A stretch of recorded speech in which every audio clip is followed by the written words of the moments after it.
वो बहन जी बोली 97 लाख का कर्जा चूका गुरुजी केवल दीप लगाने से शिव को। और आपने जो दीप बताया था, और वो दीप की गणना आज फिर कर रहा हूं इस व्यासपीठ से, फिर बाबा के धाम से। ये मीरा भयंदर की पवित्र भूमि पर अगर वो चरित्र सामने आया है और वो दीदी के माध्यम से अगर बात निकली है, तो उन दीप की गणना फिर बोल रहा हूं इस व्यासपीठ से, फिर वर्णन कर। जो आपने दीप बताया था, उस दीप के प्रभाव से आज हमारा 97 लाख का कर्जा बाबा ने 3 महीने में चुका।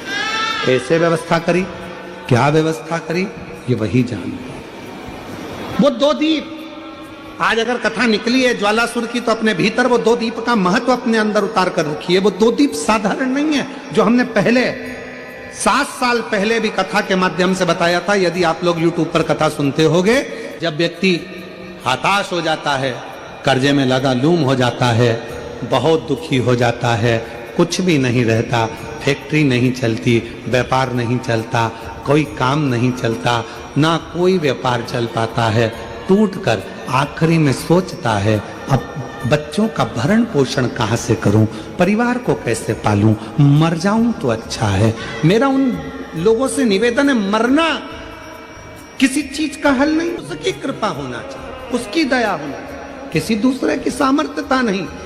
केवल देवता देंगे पल्ला झाड़ कर, और मेरा कुबेर भंडारी देगा छप्पर झाड़ कर, और वो देता है, साधारणता में नहीं देता, थोड़ा बहुत तो देता ही नहीं है। पूरी कथा को देखिए, 10 साल 20 साल 30 साल की कथा निकाल कर देखिए, पूरी कथा की वीडियो आप निकालिए, हर वीडियो में आप देखोगे भगवान ने जिसकी भी गोदी में बच्चा दिया, एक एक तो कम दिया, 2-2 ज्यादा दिया, क्योंकि उसकी रीति है, देता छप्पड़ फाड़ के, थोड़ा बहुत तो देता ही नहीं है।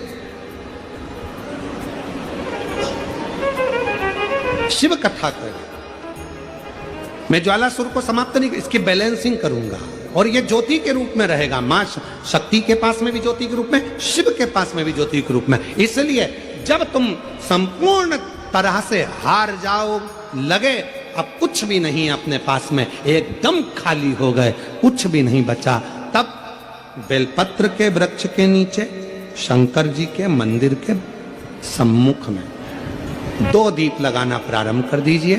एक लंबी बाती का दीप, एक गोल बाती का दीप, एक शक्ति का, एक शिव का, दोनों दीप घी के, दोनों सामने रखो, बाबा को प्रार्थना करो। शिव मंदिर में लगाने के बाद फिर बेलपत्री के वृक्ष के नीचे जाओ। उस बेलपत्री के वृक्ष के नीचे जाना जिसकी छांव तुम्हारे ऊपर पड़े, पौधा नहीं, पौधे की छांव नहीं आ पाती अपने ऊपर, पौधा छोटा सा रहता तो उसकी छांव नहीं आती। बेलपत्र के वृक्ष की छांव में बैठकर 2 दीप लगाओ जिसकी छांव है। 2 महीना नियम ले लो, शाम के समय पर दिन भर मेहनत करूंगा, परिश्रम करूंगा, अपने व्यापार को बढ़ाऊंगा, कर्म करूंगा, मेहनत करूंगा, और शाम को प्रदोष काल में मेरे घर का कोई भी व्यक्ति जाएगा, शिव मंदिर में 2 दीप और बेलपत्र के वृक्ष के नीचे 2 दीप लगाएगा। 2 महीना इंतजार करना, मेरा बाबा हाथ पकड़कर तुम्हें ऐसा दौड़ाएगा कि शिव अपने आप करुणा करने लगेगा। छोड़ता नहीं है शिव।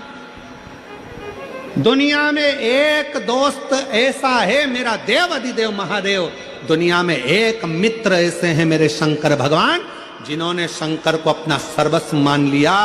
दुनिया में शिव वो दोस्त हैं, वो मित्र हैं कि संसार के मित्र भले छोड़ दें, पर मेरा महादेव, इसको मारूंगा नहीं मैं, ज्वालासुर को समाप्त नहीं करूंगा, इसको संतुलन में लेकर।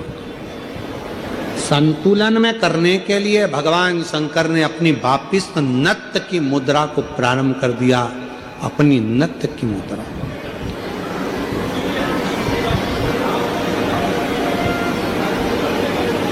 और जो भगवान ने नत्य की मुद्रा को, नट लीला को करना प्रारंभ करा कि वो जो ज्वालासुर था उसकी अग्नि शिव के चारों तरफ परिक्रमा करने लगी, और वो ज्वालासुर आखिरी में शंकर भगवान की शरणागति में पड़ गया।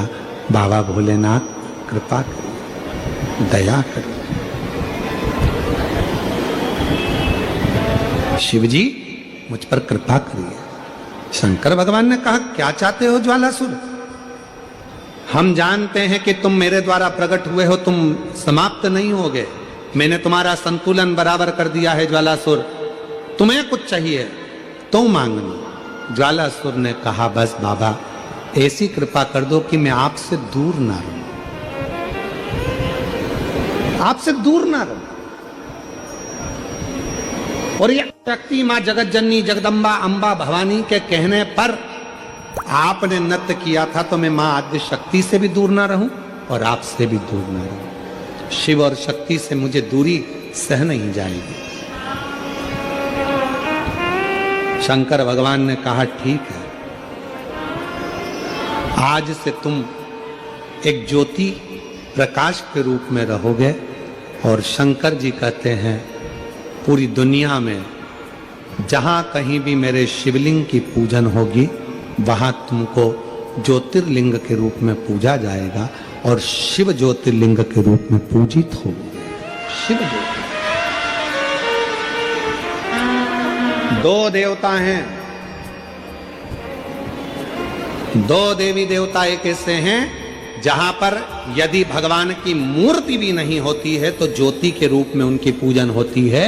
देखिए मां दुर्गा, पार्वती, जगतजननी, अंबा, जगदम्बा, मां दुर्गा एक ऐसी हैं जिनकी मूर्ति भी नहीं होती है तो ज्योति के रूप में उनकी पूजन हो जाती है। वो ज्योति के स्वरूप में पूजा जाती है, ज्योति